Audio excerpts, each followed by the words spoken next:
So our role in identifying the signs of use is really to work through the caregivers and make sure that the caregivers are educated and prepared to identify those signs of use and then being prepared to respond appropriately.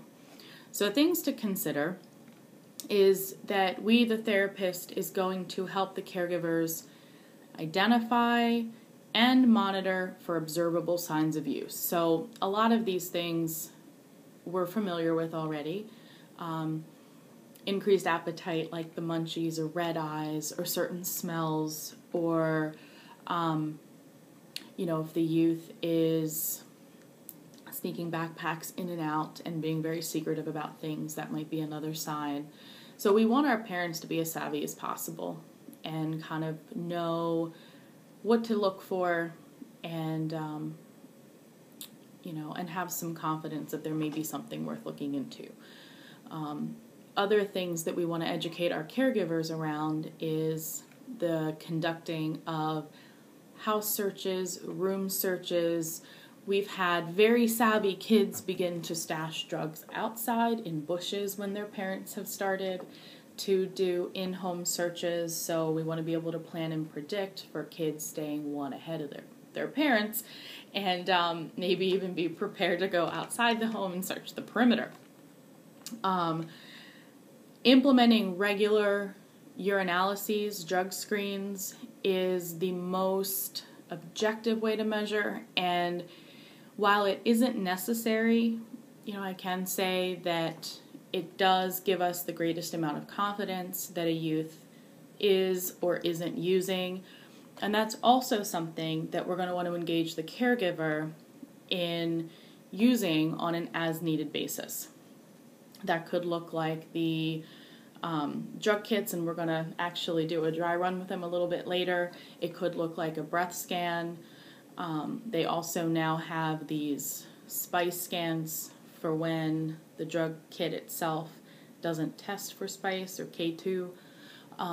So these are examples of the kinds of objective monitoring that we're going to want to introduce the caregivers to and give them the tools and engage them to utilize them.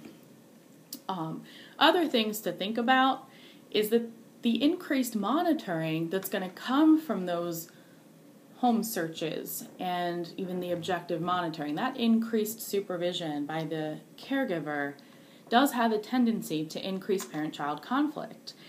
And this, too, is something we want to predict for and work with the caregivers to have a plan around. This can be extremely overwhelming, and we certainly don't want to overwhelm the caregiver to the point where they are no longer engaged around following through with these interventions. And so thinking about how to give the caregivers a plan to respond to a youth who becomes aggressive as these things start to take shape is very, very important in the MST intervention planning process.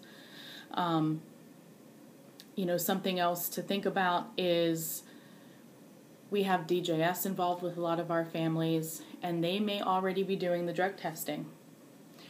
Ideally, with our Principle 9 of generalization in mind, we want to see the caregivers taking that over.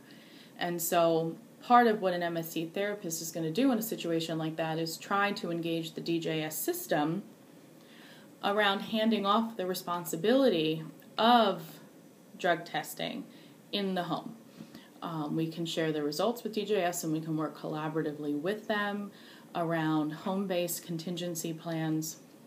But that would be something else we would strive to work towards. I certainly understand that some systems might be more amenable to this than others, but we want to nonetheless try to take those baby steps towards seeing more of this stuff happening in the home, because we know that the results are going to be more sustainable when the youth sees this happening by the caregiver.